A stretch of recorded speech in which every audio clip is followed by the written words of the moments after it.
এই নামাজ আল্লাহ 5 ওয়াক্ত নবীকে দিলেন। 70 রাকাত নামাজ নিয়ে নবী দুনিয়াতে আসলেন।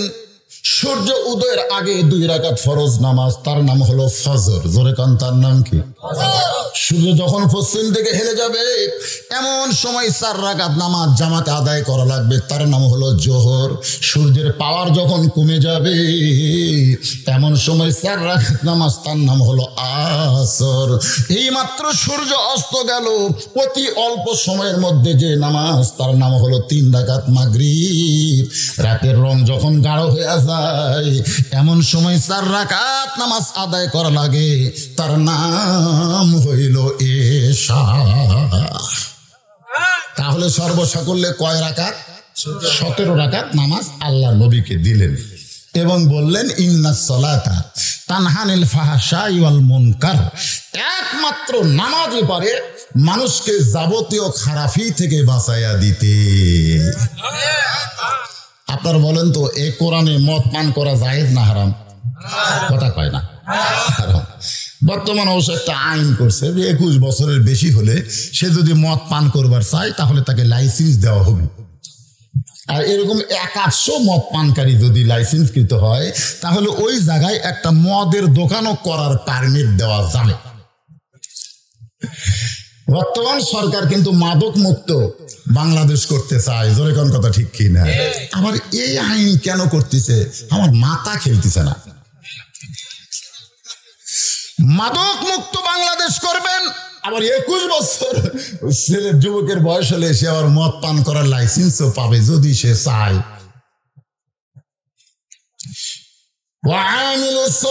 একটু খেয়াল করবেন, এই নেক আমল এইটা বুঝাইতে গিয়া পুরুষ এবং নারী সমন্বয় করে কথা বলবো। এই নেক আমলের 1 নম্বরের নাম কি? নামাজ। যেরকম 1 নম্বরের নাম কি? নামাজ। এই নামাজ যদি আমরা আদায় করি, আল্লাহ বললেন নামাজই পারে মানুষকে সমস্ত খারাপি থেকে বাঁচাই দিতে। তাহলে আমাদের এই বাংলাদেশে নামাজের দরকার আছে না নাই? আমরা বাংলাদেশে নামাজ পড়ি ভাইরে, কিন্তু নামাজ কিন্তু আল্লাহ কোরআনে পড়ার কথা কয়নি। ইকরাউ সালাত কোন জায়গা নেই। ইকরাউ সালাত আছে? এ আলেম ওলামা এখানে তো অনেকে আছেন, ইকরাউ সালাত কি কোন জায়গাতে আছে যে তোমরা নামাজ পড়ো? সব জায়গায় আল্লাহ বলেছেন আকিমুস সালাত, নামাজ কায়েম করো। এখন নামাজ কায়েম করতে গেলে বজলুর রশিদের ওয়াজ দিয়ে নামাজ কায়েম সম্ভব নয়। বজলুর রশিদের ওয়াজ মানুষ শুনবে কিন্তু আমল নাও করতে পারে। আল্লাহ তাআলা নবীকে নবুয়তের 10ম বৎসরে নামাজ দিলেন। নবী মক্কায় চলে আসলেন। আলী আকবর ভাই বলল, আসার পরে দেখে পানি গড়তেছে, শিকল গড়তেছে। আমাদের নবী চলে আসলেন মক্কায়, ছিলেন 3 বছর, কিন্তু নামাজ কায়েম করতে পারলেন না।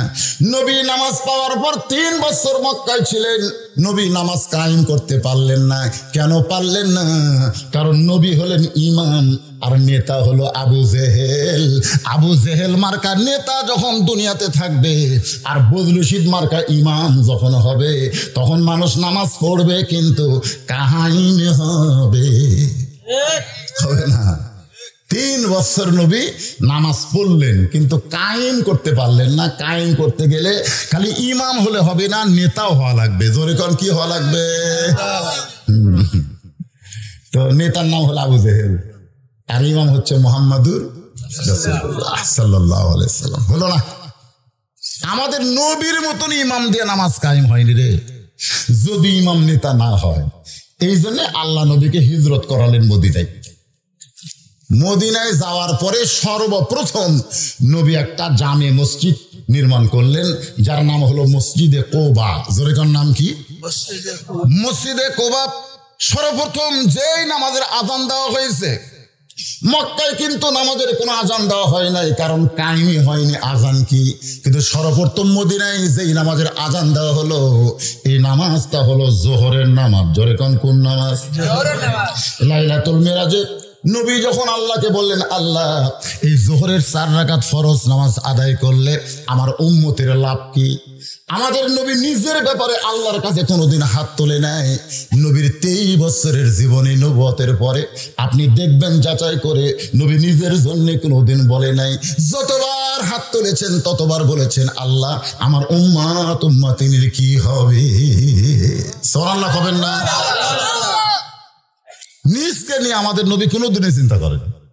নবী বলতেছে আল্লাহ এই যোহরের 4 রাকাত ফরজ নামাজ আদায় করলে আমার উম্মতের খবর কি? আল্লাহ বলতেছেন হাবিব আপনার উপর যে কোরআন আমি নাজিল করেছি ওই কোরআনের মধ্যে দেখবেন আপনার জাতির পিতার কথা আছে। জোরে কোন কার পিতা? আমাদের মিল্লাত আবিকুম ইব্রাহিম হুয়া সাম্মাকুমুল মুসলিমিন। এটা কি কোনো বক্তার কথা না আল্লাহর কথা? কারণ আল্লাহ নিজেই বলতেছেন তোমাদের জাতির পিতার নাম হলো ইব্রাহিম, যিনি তোমাদের নাম রেখেছে মুসলমান। আপনারা বলেন তো এই জাতির পিতা কি এমনি এমনি হয়েছে? সড়কের উপরে বসে রাখা হয়েছে, বাবা আজর রশি ধরে টানতেছে, আর নিচে নমরুদের আগুনের চুলা দাও দাও করে জ্বলতেছে। আল্লাহ বলে জিবরাইল ইব্রাহিমকে পরীক্ষা করো, লিয়াবলুয়াকুম আইয়ুকুম আহসানু আমালা। কারণ পরীক্ষা ছাড়া সুন্দর আমল কোনোদিন বোঝা যাবে না। সুবহানাল্লাহ কর না গা।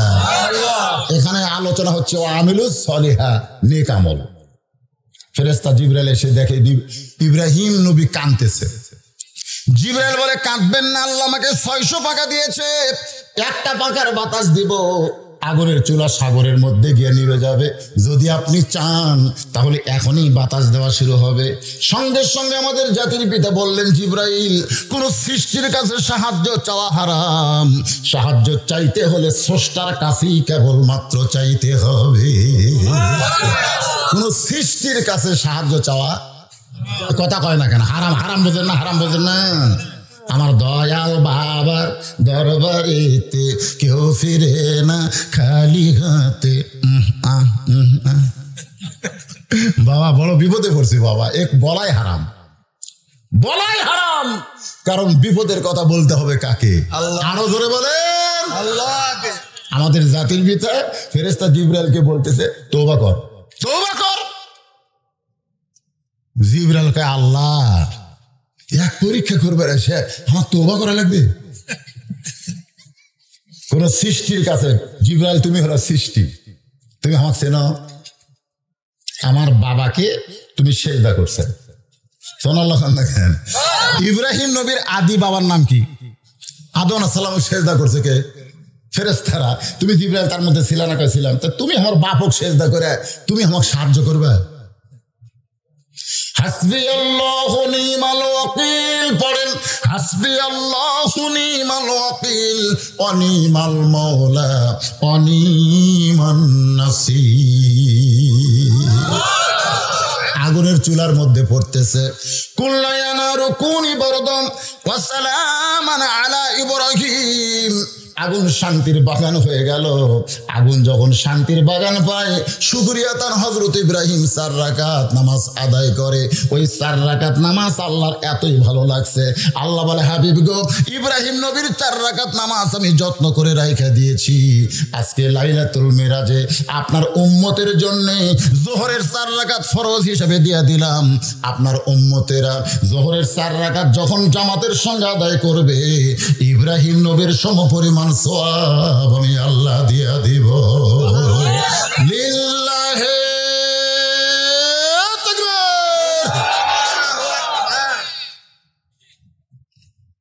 এখন চিন্তা করেন যোহরের 4 রাকাত ফরজ যদি আপনারা জামাতে আদায় করেন, আমাদের জাতির পিতা আগুনের মধ্যে শান্তির বাগান পায় নামাজ পড়ে আল্লাহ যে খুশি, আমাদের প্রতি একই খুশি।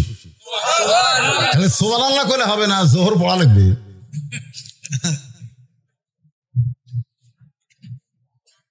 সেই যোহরের নামাজের প্রথম আজান মসজিদে কুবা। জোরে কার নাম কি? যিনি দিবেন, যিনি সর্বপ্রথম আজান দিবেন তার নাম হলো হযরত বেলাল ইবনে রেবা। সুবহানাল্লাহ কবেন না? আল্লাহ রাসূল বললেন যে মসজিদের যারা মুয়াজ্জিন হবে, মসজিদের আজান দেওয়ার মুয়াজ্জিন, তাই বলে আবার বলেন অন্য মুয়াজ্জিন। আমাদের বাংলাদেশে ভোটের সময় মুয়াজ্জিন হয়, আজান দিয়ে খায়। ধরে কোন কথা ঠিক না, খালি ডাকে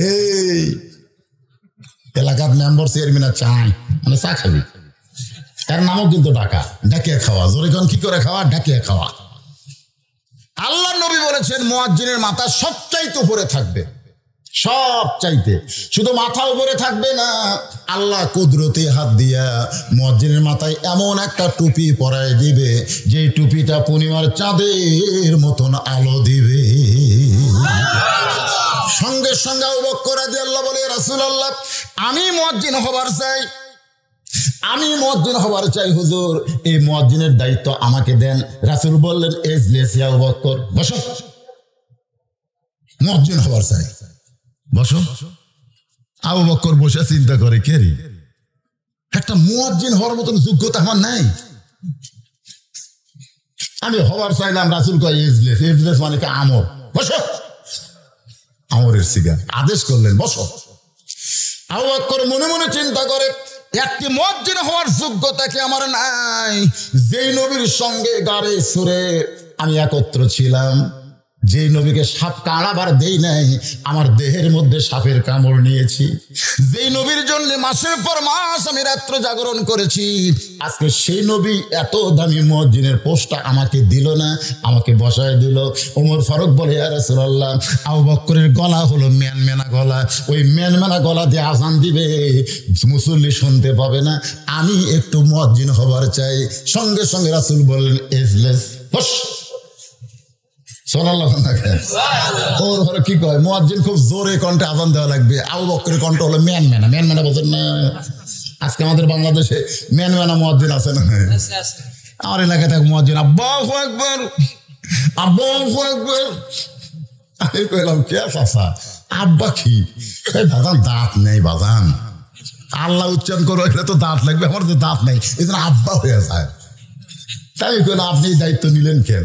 চা পান খাওয়া, মাস গেল 1000 টাকা দেয়, 1000 টাকার মুয়াজ্জিন অনুবীক্ষণ যন্ত্রটা খুঁজে পাওয়া যাবে না, কিন্তু বুড়ে দেখতে যে আমার কোনো কাম হয় না, এই না আগুন দেওয়া শুরু করেছে। ম্যানমেনা মুয়াজ্জিন আছে না? নাই আছে না? আপনি জানেন সবচাইতে দামি আহ্বান হলো নামাজের আযান। দরকার হলে মুয়াজ্জিনের বেতন 10,000 দেওয়া হবে, কিন্তু ওই ম্যানমেনা মুয়াজ্জিন চলবি না। তোর এখন কথা ঠিক কিনা? ম্যানমেনটা আযান বোঝাই যে না, ওয়া করে। আল্লাহ নবী উমরকে বসায় দিলেন, আর কোন সাহাবী দাঁড়ানোর সাহস পায় না, কারণ দাঁড়ালেই যদি ইজলিস কয় তাহলে বিপদ, দরকার নেই। নবী তাকায় দেখে, মসজিদে কোবার বারান্দায় একটা কালো মানুষ কাঁদতেছে। বেলাল, তুমি কি মুয়াজ্জিন হবে না? বেলাল বলে, আবু বকরের মতো মানুষকে বসায় দিলেন, উমরের মতন মানুষকে বসায় দিলেন, সেখানে আমি মুয়াজ্জিনের হওয়ার সাহস দেখাবার পারি না। রাসূল বলে, বেলাল রে, তোমার সাহসে আল্লাহ তাআলা আমাকে মেরাজ করাইছে। তুমি সাহস পাও না, আর তোমার সাহসে আমি মেরাজ করছি।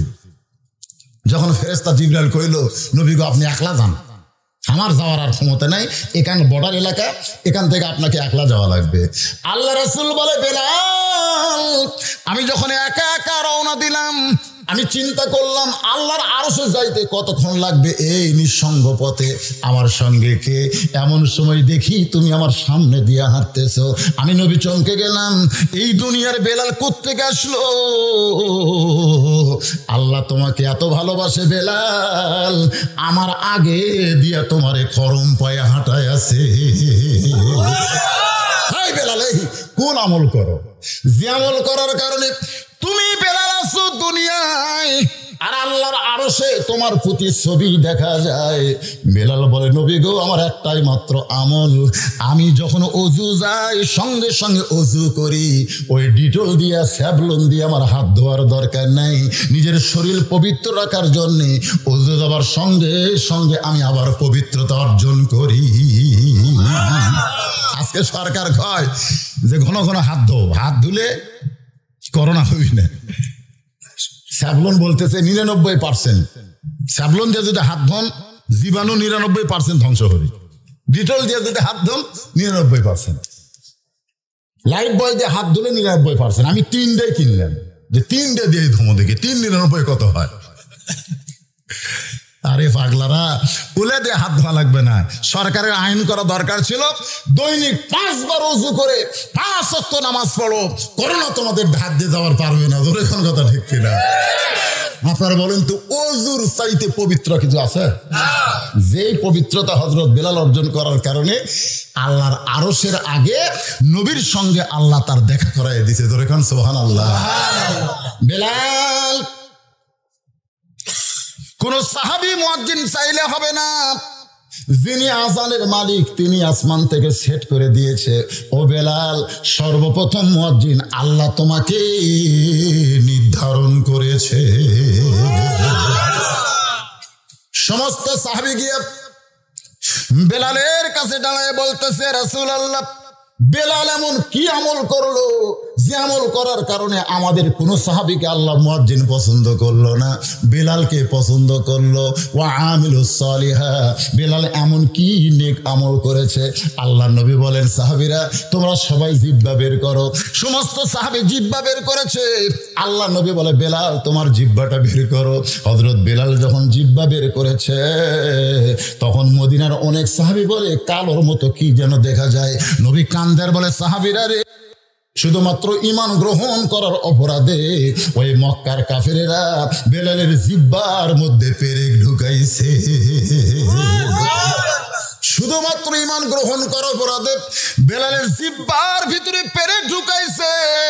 আবু বকর যখন বেলালকে মুক্ত করে নবীর কাছে নিয়ে আসে, নবী বলে, বেলাল তুমি যখন কাফেরদের দ্বারা নির্যাতন হচ্ছ, এমন সময় আল্লাহ তাআলা একটা আয়াত নাজিল করেছে, ইন্নাল্লাযীনা ক্বালু রাব্বুনাল্লাহু সুম্মা ইসতাকামু তাতানাজ্জালু আলাইহিমুল মালাইকা আল্লা তাখাফু ওয়া লা তাহজানু ওয়া আবশিরু বিল জান্নাতিল্লাতী কুনতুম তুআদুন।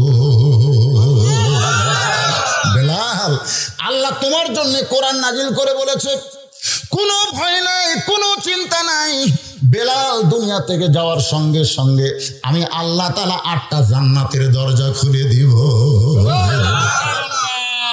এত বড় খোঁজ খবরই নবী বেলালকে দিচ্ছে, তারপরে বেলাল কান্দে। রাসূল বলে, বেলাল কান্দো কেন?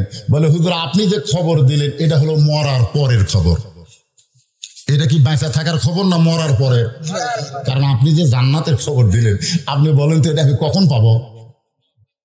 মরার পর। তো মরার পরের খবর, বেঁচে থাকার কোনো খবর নাই। আল্লাহ নবী বলে, বেলাল তুমি কি শুনতে চাও? বেলাল বলতেছে, ওরা যখন আমাকে নির্যাতন করেছিল আমি তখন আল্লাহ আল্লাহ বলেছি।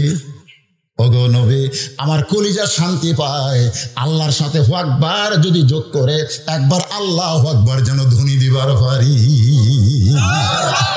রাসূল বেলালের কপালে চুমাতে বলে, বেলাল বর্তমানে মক্কায় যে পরিবেশ চলতেছে এই পরিবেশে আল্লাহু আকবার চলবি না। বর্তমানে বাংলাদেশে যারা বড় বড় দল করে এই দলের মধ্যে কিন্তু আল্লাহু আকবার নাই। আপনি খেয়াল করে দেখবেন, বহু স্লোগান আছে কিন্তু আল্লাহু আকবার নাই। যদি কেউ ভুল করে কয় লিল্লাহি তাকবীর, আর ওই দলের কর্মীরা যদি আল্লাহু আকবার কয়, সাথে সাথে কর্মীর থেকে নাম কেটে দিবি, কে আমাকে দল তো আল্লাহু আকবার নাই। কথা কর না কেন, কথা কর না কেন? ভাই রে, আল্লাহু আকবার দল একবার সাইজ করার জন্য ওরা কিন্তু রেডি হয়ে আছে। ধরে কোন কথা ঠিক কিনা? আপনারাও কি আল্লাহু আকবার দলে ভর্তি হবেন না? হবেন না ভাইজান? একটু জবান খুলে সবাই জনগণ যেন বুঝবার পরে যে বৈশিষ্ট্য একলা ওয়াজ করতেছে না, তার সামনে কিছু আল্লাহর প্রেমিকেরা আছে। লিল্লাহি তাকবীর।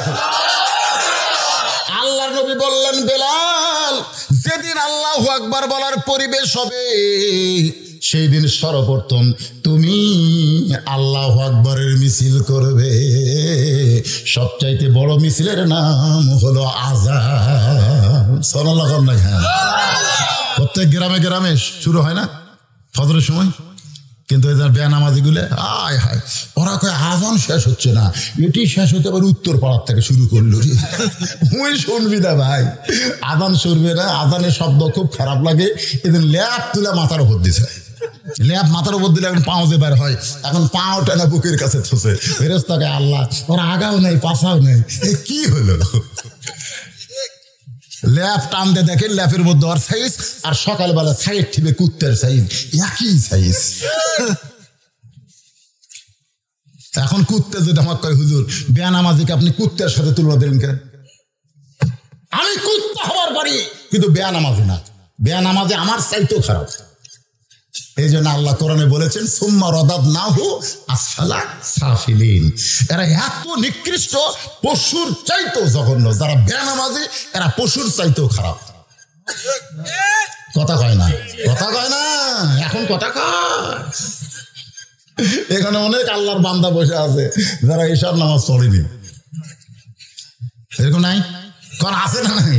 এখন ওরা মেরাজের মাসে কি ওয়াজ করবো? নামাজ তো করাই লাগবে। তারপরে আরো আলোচনা আছে ভাইজান, একটু মনোযোগ দিয়ে শুনবেন। আল্লাহ নবী বলতেছে আল্লাহ জোহরের 4 রাকাত নামাজ আদায় করলে ইব্রাহিম নবীর সম পরিমাণ সওয়াব যদি আমার উম্মতেরা পায়, তাহলে আসরের 4 রাকাত ফরজ আদায় করলে আমার উম্মতের খবর কি আমি একটু শুনবার চাই। আল্লাহ বলেন নবী গো, আপনার উপর যেই কিতাব নাজিল করা হয়েছে ওই কিতাবের সবচাইতে বেশি যেই নবীকে নিয়ে আলোচনা, ওই নবীর নাম হলো মুসা কালিমুল্লাহ। সব সময় হক কথা সাহস করে যিনি বলতেন তিনি হলেন ডাইরেক্ট মুসা নবী। যখন কি নবী? কথা হয় না। একবার এক ফেরাউনের চামচা বলতেন না, এখনো কিন্তু অনেকে আছে। আমার চিনিস, আমি কার দল করি। একটা দোকান থেকে বাকি খেতে খেতে কয়েক হাজার টাকা হচ্ছে। তো দোকানদার বলতে দেখে ভাই তুমি যদি একলাই সব খেয়ে বাকি তো তাহলে আমার দোকান চলবে কি করে? তখন বলতে আমার চিনিস, আমি ফেরাউনের লোক, বেশি কথা করে তোর দোকান তুলে দেবো। লোকটা বলতেছে ইন্নাল্লাহা মা'আস সাবিরিন, ওর সাথে তুমি পারবো না, ধৈর্য ধরাই ভালো। তো মুসা নবী যাওয়ার সময় বলে তোর চোখের পানি কেন? বলে ওই যে ওই ফেরাউনের লোক টাকা চালিয়ে দোকান তুলে দিবার চায়। মুসা নবী দৌড়ে গিয়ে সামনে দাঁড়ায় বলছে তুই কার লোক? আমি ফেরাউনের লোক, আমি আল্লাহ। তুই ফেরাউনের, আমি আল্লাহর।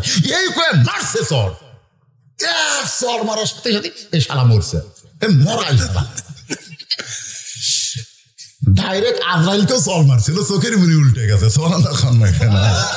মানে নবিকের মধ্যে মুসা নবী আবার এই ডাইরেক্ট অ্যাকশন।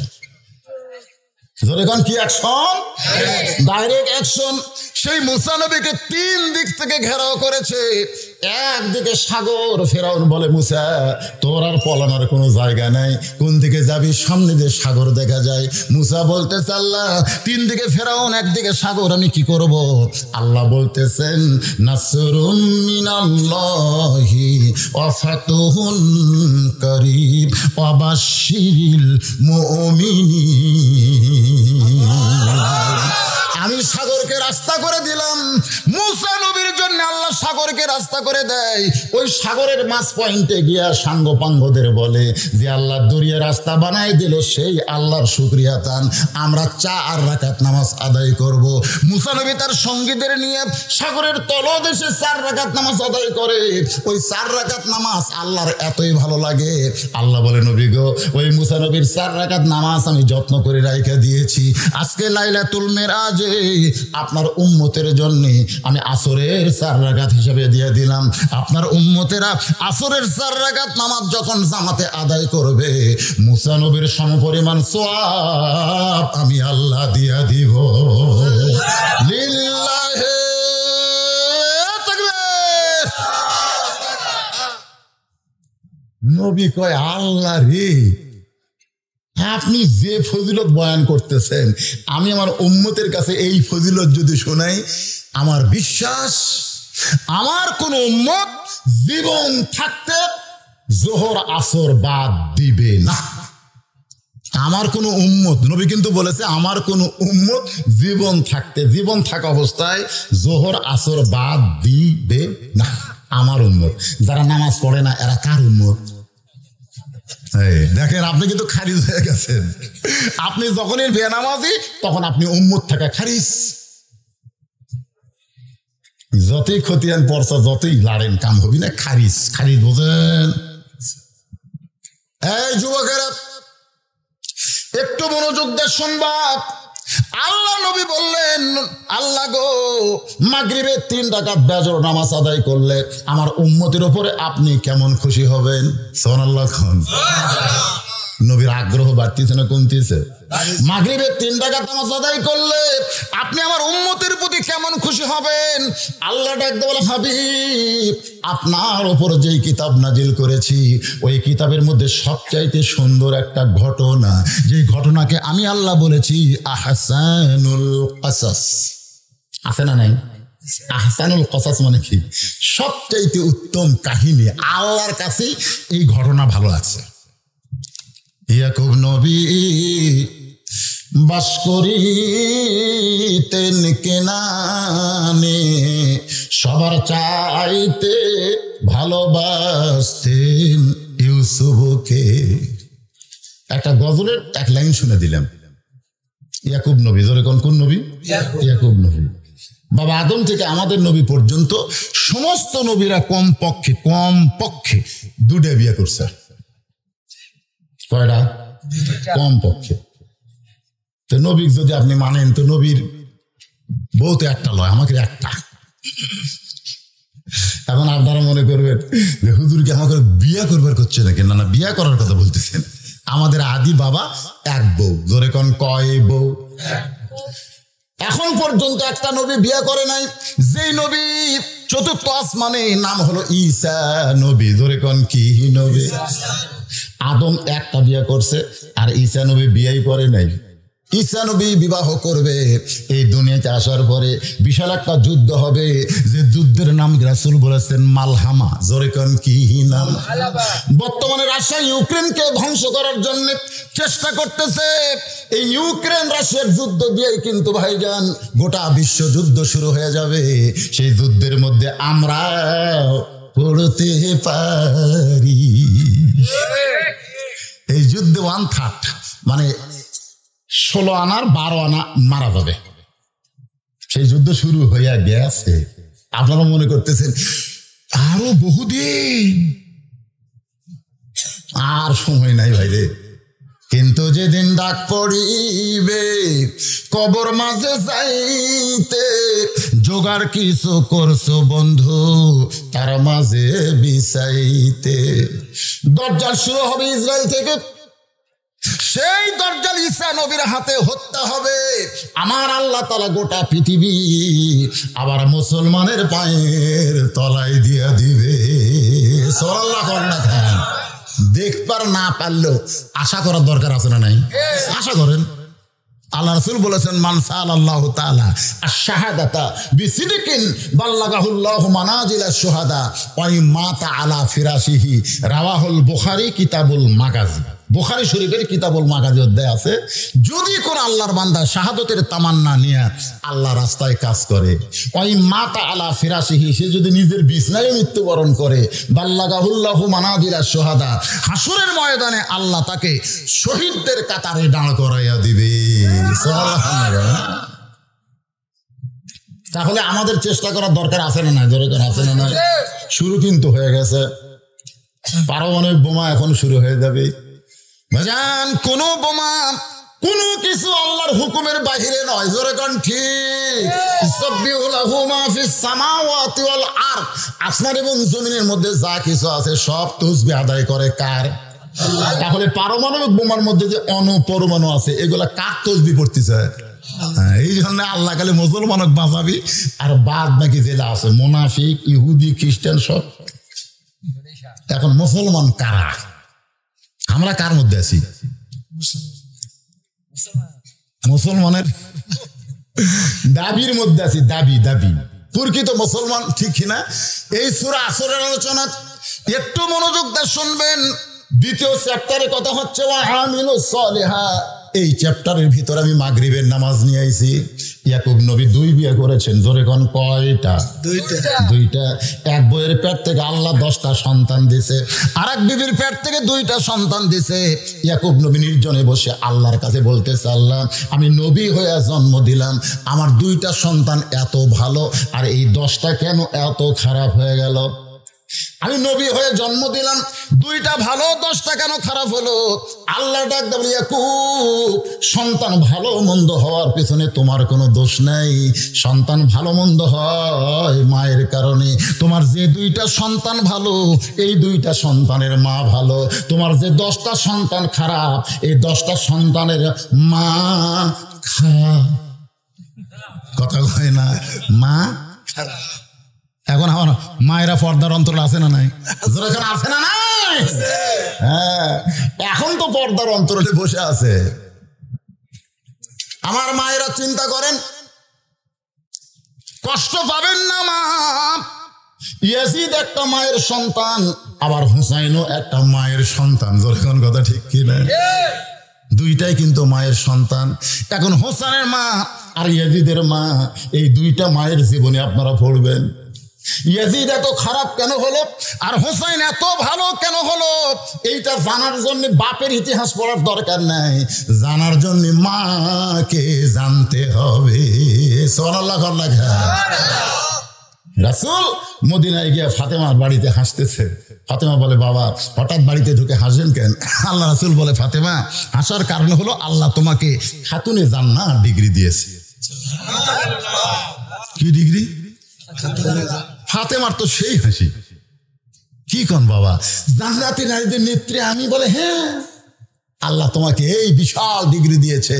কিয়ামত পর্যন্ত দুনিয়ার সব মুসলমান তোমার ডিগ্রির উপরে প্রশংসা করবে। জোরে খান সুবহানাল্লাহ। জুমার দিনের সানি খুতবাই ইমাম সাহেব শুনাই না, আপনারা শোনেন না? আপনারা সাইদাতুন নিসায়ে আহলিল জান্নাহ, কি খাতুনে জান্নাত ফাতেমাতুজ জোহরা। মা ফাতেমার হাসি। আল্লাহ নবী বললেন, ফাতেমা, আল্লাহ তোমাকে খাতুনে জান্নাত ডিগ্রি দিলে কি হবে মা? আল্লাহ তোমার আগে একটা মেয়েকে জান্নাত দিবে। এ ওয়াজ কিন্তু আমি আপনাকেও শোনাচ্ছি না, শোনাচ্ছি আমার মা বোনদের। ও আমিলুস সালেহার মধ্যে এইটা আছে, নেক আমলের মধ্যে। খুব খেয়াল করবেন, মেয়েদের জন্য আমল মাত্র 4টা। জোরে কোন কয়টা? 1 নম্বর হলো নামাজ, 2 নম্বর রোজা, 3 নম্বর সতীত্বের হেফাজত পর্দা, 4 নম্বর স্বামীর কথা মতো চলা। আল্লাহ নবী বললেন, ফাতেমা, আল্লাহ তোমাকে খাতুনে জান্নাত ডিগ্রি দিলে কি হবে মা? আল্লাহ তোমার আগে একটা মেয়েকে জান্নাত দিবে। সঙ্গে সঙ্গে ফাতেমা বলে, বাবা, আল্লাহ আমাকে খাতুনে জান্নাত ডিগ্রি দিল, আর আমার আগে যে মেয়েটা জান্নাতে যাবে সেই মেয়েটার আমল কি? যে আমলটা আমি নিজে ফাতেমাও করতে চাই। নবী বললেন, ফাতেমা, আমল যদি জানবার চাও তাহলে তদন্ত করে জেনে নাও। ফাতেমা বলে, বাবা, সেই মেয়েটার পরিচয় কি? আল্লাহ নবী বললেন, বেশি দূরে না, ওই যে পাহাড় দেখতেছো, পাহাড়ের পাশে একটা ঝুবড়ি বাড়ি জঙ্গলের কাছে। বলে, হ্যাঁ, ওই বাড়িটা হলো একটা কাঠুরিয়ার বাড়ি। ওই কাঠুরিয়ার বিবি জামিলাকে আল্লাহ তোমার আগে জান্নাত দিবে। আসরের নামাজের পরে ফাতেমা জামিলার বাড়ির দরজা। জামিলা, আমি নবীর মেয়ে ফাতেমা, তোমার সঙ্গে দেখা করবার চাই, একটু দরজা খোলো। জামিলার দরজার কাছে সে কান্দে। ফাতেমা বলে, কান্দো কেন? বলে, আপনাকে দেখার জন্য আমি সেই কত বছর হলে লালায়িত, খালি একটা নজর খাতুনে জান্নাতকে আমি দেখবার চাই। সুবহানাল্লাহ। ফাতেমা বলতেছে, দরজা খুললি দেখা হবে। জামিলা বলতেছে, এইটাই তো পারতেছি না, কারণ আমার স্বামী বাড়িতে নেই, আর স্বামীর হুকুম ছাড়া আমি ফাতেমার জন্য দরজা খুলতেও ভয় পাই। ফাতেমা 2 হাত পিছনে আছি, কি কয় রে, কি কয়? একটা মেয়ে মানুষের সাথে দেখা করবে, তাও আবার স্বামীর হুকুম লাগবে। এখন আমাকে যারা পর্দার মধ্যে বসে আছে, ওরা স্বামীর হুকুম। জামিলা বলতে যে, ফাতেমা, সত্যি যদি আমার সঙ্গে আপনার দেখা করার ইচ্ছা হয় তাহলে আজকের মতো আপনি ফেরত যান। আমার স্বামী কাঠ বিক্রি করে যখন আসবে আমি স্বামীর কাছ থেকে হুকুম নিয়ে রাখবো, আগামীকাল এই সময় আসা মাত্র আপনার জন্য দরজা খুলে দেওয়া হবে। ফাতেমার আগ্রহ আরো বাইরে গেছে। সুবহানাল্লাহ।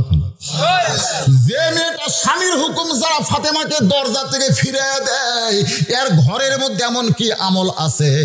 আমি ফাতেমা নিজে 1 আধ ঘন্টা হলে দরজায় দাঁড়িয়ে আছি, আপনি আসা মাত্র দরজা খুলে দিব। তাহলে দেরি কেন করতেছো? বলে কে যেন আপনাকে মা মা বলে ডাকতেছে।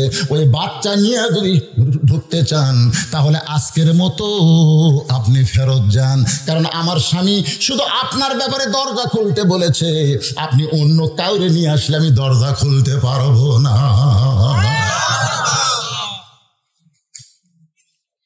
হোসেন বলতেছে কি কইলো এই মেয়েটা, কি কইলো? আমি সঙ্গে থাকার কারণে যে মেয়ে দরজা খোলে না সেই মেয়ে কোনোদিন ভালো মেয়ে হবার পারে না। সঙ্গে সঙ্গে ফাতেমা হোসেনের মুখে চুমো দিয়ে বলে, বাবা তুমি বলতেছো সেই মেয়ে ভালো মেয়ে হতে পারে না, কিন্তু তোমার নানা কইছে ওই ঘরের মধ্যে যে মেয়েটা আছে ওই মেয়েটা তোমার মায়ের আগে জান্নাতে যাবে। হোসেন বলতেছে কি মা, কে কইছে? কে কইছে? তোমার নানা। তুমি খাও খারাপ আর তোমার নানা কয় আমার আগে জান্নাতে যাবে। হোসেন বলতেছে মা তাহলে এই নকল জায়গায় ঘুরে কি লাভ, আসল জায়গায় যাই। ফাতেমা বলে আসল জায়গা কোনটা? হোসাইন বলতেছে আসল জায়গা হলো আমার নানা। সুবহানাল্লাহ। আসল জায়গা হলো আমার নানা। এটা বুঝেছিল আব্দুল আলিম, যার কারণে বলেছিল মনে বড় আশা ছিল আমি যাব মদিনায়। অনেক আলেম বলেছিল আব্দুল আলিম মদিনায় যাওয়ার কথা বলো, কিন্তু মক্কার কথা কেন বলো না? গানটা যদি শুদ্ধ করে গাবার চাও তাহলে বলো মনে বড় আশা ছিল যাব মক্কা মদিনায়। তুমি শুধু মদিনার কথা বলো, মক্কা কেন ভুলে যাও? আব্দুল আলিম একজন গায়ক হয়ে বলেছিল, রে দুনিয়ার আলেমেরা, কোন মানুষ যদি মদিনাকে হাত করতে পারে তাহলে মক্কা শুধু নয় মক্কার মালিক আল্লাহ পর্যন্ত তার হয়ে যায়। উপায় নাই রে, উপায় নাই রে, উপায় নাই নবী বিহীনে আল্লাহ পাওয়ার উপায় নাই। আপনারা কি গজল গালে গুনাহ হবে? তাহলে একটু তালে তাল দিয়ে বলেন উপায় নাই রে, উপায় নাই রে নবীর উম্মত, উপায় নাই নবী বিহীনে আল্লাহ পাওয়ার উপায় নাই। আল্লাহ নবীর কাছে নিয়ে আইছে। ফাতেমা বলতেছে বাবা আমার কোনো দোষ নাই, আমার কোনো দোষ নাই, আমি 2 দিন গেছি, দরকার হলে আরো 10 দিন যাব। কোন আমলের কারণে আমার আগে জান্নাতে যাবে এটা আমি ঘরের মধ্যে ঢুকে দেখতে চাই, কিন্তু এই জেদির কারণে হলো না। এই জেদি টানে লিয়েছে আপনার কাছে, আমার কিন্তু দোষ নাই। হোসাইন মায়ের হাত ছাইড়ে দিয়া নানার হাত ধরে বলে নানা ইয়ার কি করো, ইয়ার কি করো? আমার মারে তুমি চিনো না, যদি তুমি চিন্তা নানা একটা কাঠুরিয়ার বইয়ের দরজায় আমার মারে তুমি যাইতে কইতা না। সোনাল্লাহ না কে 6 বছর বয়সে মা হারাছো, তুমি মায়ের গুরুত্ব বোঝো। হোসাইন বয়স মাত্র 3.5 বছর, মাথা কি রে, কি মাথা? এই জন্য তো এজিদের বাহিনী আগে মাথা কাটলো, যেই মাথা থাকলে আমাকে ভণ্ডামি নেতৃত্ব চলবে না, মাথাকে বিচ্ছিন্ন করা লাগবে। জোরে কোন কথা ঠিক কিনা? মাথা মাথা কি মাথা? না না, কোন আমলের কারণে কাঠুরের বাবু জামিলা আমার মায়ের আগে জান্নাতে যাবে যতক্ষণ না বলবেন ততক্ষণ আমি আপনার হাত ছাড়ব না। একটা হাত চাপে ধরছি। নবী ডাক আলী রে, আলী। আলী সে কয় লব্বাইকে রাসূলুল্লাহ। আল্লাহ নবী কয় এখন আমি রাসূল? তুই যে বললি লব্বাইকে রাসূলুল্লাহ, এখন আমি নবী আছি? দেখ তোর বেটা কিভাবে হাত ধরছে। আমি হলাম এখন নানা, তুই হলে আমার জামাই, এটা হলো তোর বেটা, আমি হলাম তোর শ্বশুর। আর এই যে খাড়া হয়ে আছে এটা তোর বউ, আমার মেয়ে হোসেনের মা। গন্ডগোল লাগছে। আলী রে, কোন আমলের কারণে ওই কাঠুরের বউ জামিলা ফাতেমার আগে জান্নাতে যাবে তুই একটু বলে দে। সাল্লাল্লাহু আলাইহি ওয়াসাল্লাম। আল্লাহ রাসূল কাকে বলতেছে? আলীকে বলতেছে।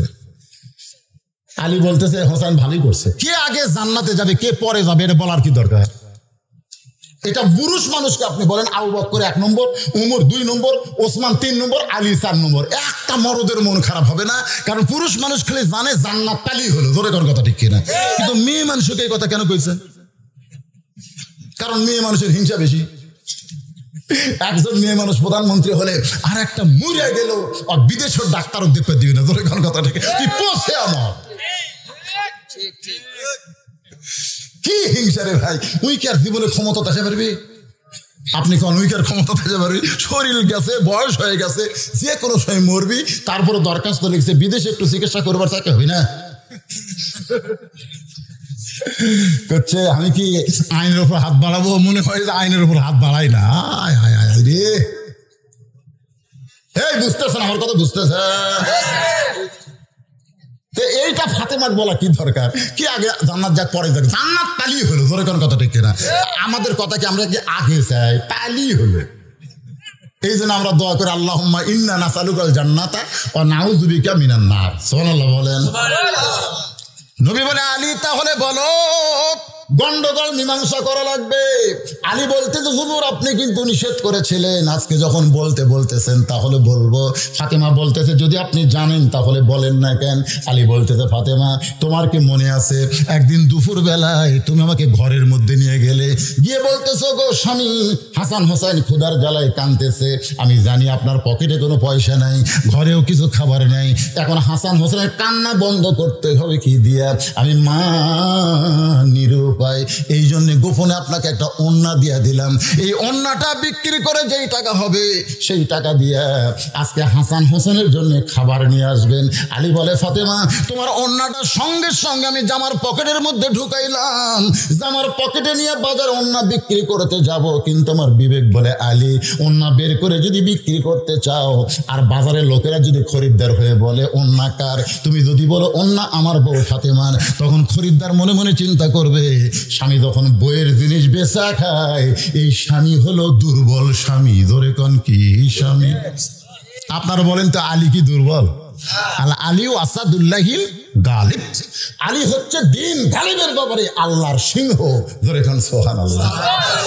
পকেট থেকে যখন ওন্না বের করতে যাবি তখন খরিদ্দার বলবে আলী ভাই এটা কার ওন্না?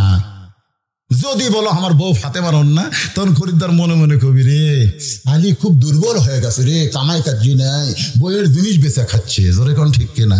আপনার কি বইয়ের জিনিস বেচা খান? বইয়ের জিনিস বেচা খান? হযরত আলী পকেট থেকে ওন্না বের করতে পারে না। ফাতেমা তোমার ওন্না নিয়ে বাজারের মধ্যে ঘুরতেছি, কিন্তু বের করে বিক্রি করার সাহস যখন হারায় ফেললাম, এমন সময় এক খরিদ্দার এসে আমাকে সালাম দে বলে আলী ভাই আমার মনে হয় আপনি কিছু বিক্রি করবেন। আমি আলী চমকে গেলাম, কারণ ওই খরিদ্দার বলতেছে আলী ভাই আমার মনে হয় আপনি কিছু বিক্রি করবেন। আমি তাকায় দেখি ওই খরিদ্দার আপন ইচ্ছা একটা ব্যাগ আমার সামনে ফাঁক করে ধরলো। আমি পকেট থেকে ওন্না বের করে ওই ব্যাগের মধ্যে দিলাম। খরিদ্দার একটা বারের জন্য ওন্নার দিকে তাকাইলো না। খরিদ্দার একটা বারের জন্য ওন্নার দিকে তাকাই নাই, ওই ব্যাগের মাথা ধরে আমার হাতে 6টা দিরহাম দিয়া ওই খরিদ্দার ওন্না নিয়ে যখন চলে যায়, আলী বলে ফাতেমা ওই ওন্না বিক্রি করার 6টা দিরহাম নিয়ে আমি তড়ি করে খাবার দোকানে গিয়ে বললাম ভাই আমার হাসান হোসেন ক্ষুধার জ্বালায় কাঁদতেছে, এই 6টা দিরহামের যা হবে তাড়াতাড়ি খাবার প্যাকেট করে দাও। আলী বলে ফাতেমা দোকানদার তাড়াতাড়ি খাবার প্যাকেট করে যখন আমার সামনে দেয়, আমি 6টা দিরহাম দিয়ে যখন খাবার খাদ্য প্যাকেট নিব, এমন সময় একজন ফকির আমার সামনে দাঁড়ায় বলে আলী রে আজকে 3 দিন হলে আমার বাড়িতে কোনো খাবার নাই, আলী রে যদি পারো আল্লাহর রাস্তা আমাকে একটু সাহায্য করো। আলী বলে ফাতেমা আমার এত রাগ হয়ে গেল, আমার হাসান হোসেন জন্য খাবার প্যাকেট নিব 6টা দিরহাম দিয়া। আর এমন সময় ফকির, আমি যখন রাগ করে ফকিরকে কিছু বলতে যাব, এমন সময় আল্লাহর কোরআন আমার সামনে বলতেছে আম্মা সাইলা ফালা তানহার, আলী রে ফকিরের সঙ্গে খারাপ ব্যবহার করিস না। আলী বলে ফাতেমা আমি 6টা দিরহামের একটা দিরহাম ফকিরকে দান করব, আর 5টা দিরহাম দিয়ে হাসান হোসেনের খাবার নেব, এই মনে করে একটা দিরহাম যখন ফকিরকে দিবার চাই, এমন সময় আল্লাহর কোরআন বলে ওমা তুনফিকু মিন শাইইন ফি সাবিলিল্লাহি ওয়াফা ইলাইকুম ওয়া আনতুম লা তুজলামু। আলী, ফকিরকে একটা দিরহাম দিলে আল্লাহ তোকে 10টা দিরহাম ফেরত দিবে। তুই যদি ফকিরকে 2টা দিরহাম দিস, আল্লাহ তোকে 20টা দিরহাম ফেরত দিবে। তুই যদি ফকিরকে 6টা দিরহাম দিস, আল্লাহ ঘোষণা করেছে তোরে 60টা দিরহাম ফেরত দেওয়া হবে। আলী বলে, ফাতেমা, আল্লাহর কোরআনকে বিশ্বাস করে আমি ফকিরকে 6টা দিরহাম দিলাম। ফকির হাসতে হাসতে যখন চলে যায়, দোকানদার রাগ করে বলে, আলী ভাই, তোমার হাসান হোসেন ক্ষুধার জ্বালায় কান্দে, তোমার জন্য খাবার প্যাকেট করলাম, 6 দিরহামের খাবার প্যাকেট না নিয়ে সব যে ফকিরকে দিয়ে দিলে, এখন তোমার খবর কি? আমি তখন সাহস করে বললাম, আল্লাহ কোরআনে বলেছেন, ওমাই ইয়াতাওয়াক্কাল আলাল্লাহি ফাহুয়া হাসবুহু। আমি মনে মনে আয়াতটা স্মরণ করে দোকানদারকে বললাম, ভাই, আমি চিন্তা করে দেখলাম আমার 1 টোপলা খাবার নিয়ে কোনো লাভ নাই, তুমি 2 বস্তা খাবার ব্যবস্থা করো। 1 টোপলা নিয়ে যায়, আজ লেগে কারি ফেলে দেবে, তুমি 2 বস্তা খাবার প্যাকেট করো।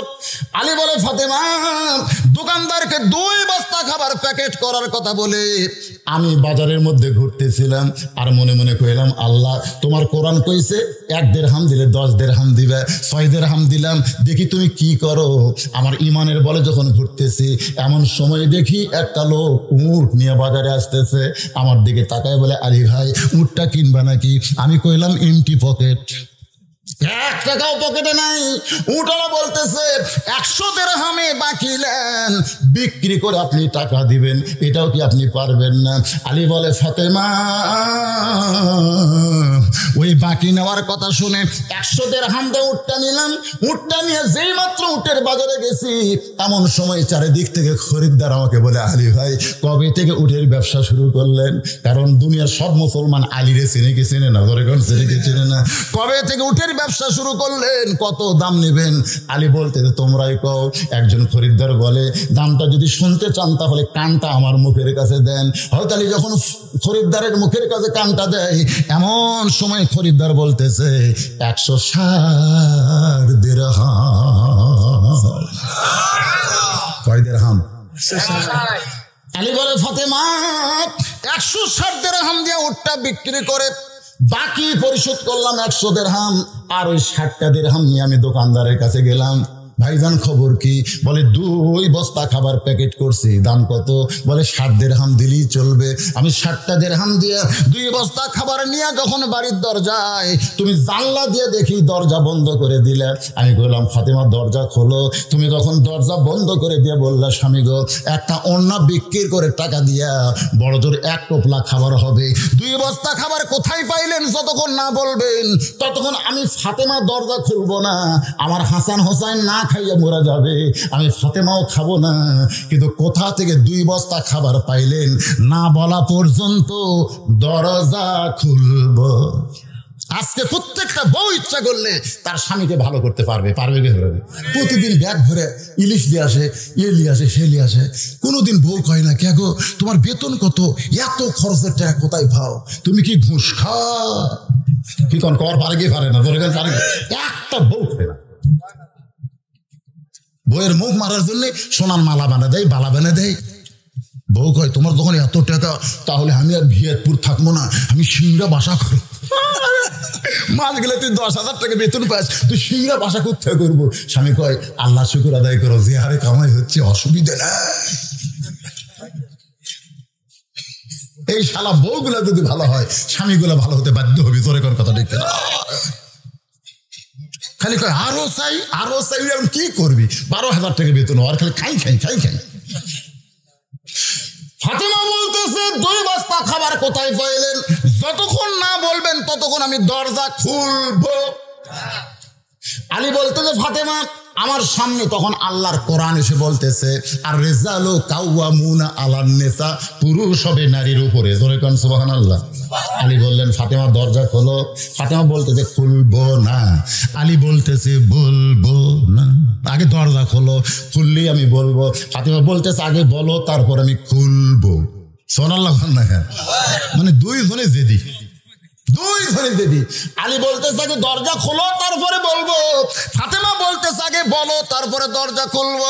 আলী বলতেছে ফাতেমা আল্লাহর কোরআনকে সম্মান দিয়ে আমি 2 বস্তা খাবার নিয়ে আল্লাহ নবীর দরবারে, নবী তখন বসেছিলেন, আমার বস্তা দেখে নবী খুশি হয়ে দৌড়ে এসে আমার কাঁধ থেকে একটা বস্তা নামায় নিলেন। আমি বললাম নবী আপনি কত ভালো বাবা, আর আপনার মেয়ে এত খারাপ কেন? আপনি বস্তা দেখার সঙ্গে সঙ্গে বসা মানুষ উঠে এসে কাঁধ থেকে নামায় নিলেন, আর আপনার মেয়ে এখন পর্যন্ত দরজা খুললো না। আল্লাহ নবী বলে আলী রে, ফাতেমা যদি দরজা খুলতো তাহলে তুই কি আমার কাছে আসতি? বলে তা অবশ্য আসতাম না। তাহলে যদি না আসতি তাহলে আসল খবর জানবি কেমনে? আলী বলে ইয়া রাসূলুল্লাহ আসল খবর কি? রাসূল বলে আলী রে, যে খরিদ্দার তোমার কাছ থেকে অন্য কিনেছে সেই খরিদ্দারকে তুমি চেনো? আলী, যেই ফকির তোমার কাছ থেকে ভিক্ষা নিয়েছে সেই ফকিরকে তুমি জানো?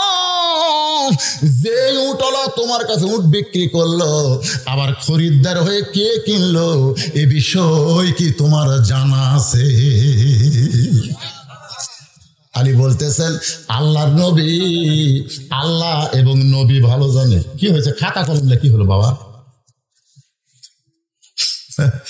খাতা কলম লে বলছে মানে আলী আকবর ভাই যে কাম করবার চাইছিল সেটা আমার করা লাগবে।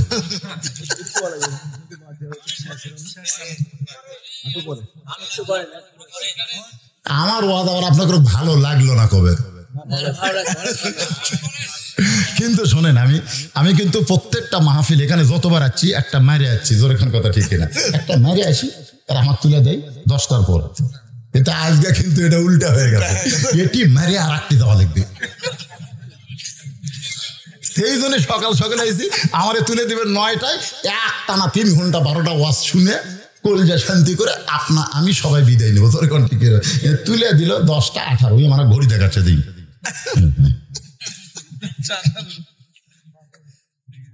এখন আমি তো ওয়াজ করবো না, ওয়াজ কমপ্লিট করবো ইনশাল্লাহ। কিন্তু এখানে একটা কথা যেটা হলো, আলী বিশ্বাস করেছে 1 দিলে 10 পাওয়া যায়। 5 কি পাইনি? যখন 5 পাই নাই। এটা কি আমার কথা না আল্লাহর কোরআনের কথা? আমি এ পর্যন্ত যত কথা বলেছি প্রত্যেক কথার পিছনে আল্লাহর কোরআন আছে না নাই? যখন আছে না, আল্লাহর কোরআন দিয়ে বলেছি।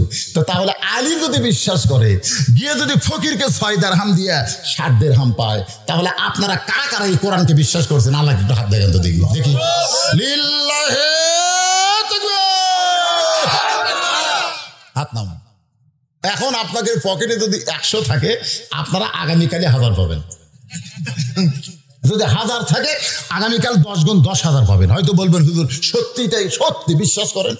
আগামীকাল আপনার একটা অ্যাক্সিডেন্ট আসছিল, সে অ্যাক্সিডেন্ট আল্লাহ তুলে নিয়েছে, আর অ্যাক্সিডেন্ট হওয়ার দরকার নাই। ওই অ্যাক্সিডেন্ট হয়তো 20,000 টাকা নষ্ট হবে, শরীরের ক্ষতি হবে, যা অ্যাক্সিডেন্ট মাফ করে দিলাম। আর সদকাতে তার দুল বালা, দান সদকা করলে বালা মসুর দূর হয়ে যায়। এই বিশ্বাস করে যার পকেটে 500 টাকা আছে, আপনি আগামীকাল 10 গুণ বেশি হলে কত পাবেন? কথা কয় না? তাহলে যারা 1000 টাকা আছে 10 গুণ 10,000। আল্লাহর বান্দারা কোরআনকে বিশ্বাস করে মাত্র 10টা মিনিট পিছন দিক থেকে ওঠা শুরু হয়েছে। আল্লাহ তোমার কোরআনের কথা বিশ্বাস না করে আদায় করার সঙ্গে অন্যদিকে যদি যাবার চায়, মরার 2 বছর আগে ওদের প্যারালাইসিস হওয়া দরকার। জোরে কোন ঠিক কিনা? আল্লাহর মার দুনার বার ওরে কেরামত, এমন জায়গায় মারবে আল্লাহ ডাক্তারও করতে পারবে না মেরামত। তাই আপনাদের কাছে বলবো, কোন আল্লাহর পাগল এই কোরআনকে ভালোবাসেন? এই যে কোরআন, আমি এর আগেও আপনাদের কাছে কোরআন বিক্রি করেছি ভাইজান। এই মাদ্রাসায় সর্বসাকল্যে আবাসিক ছাত্র কয়টা?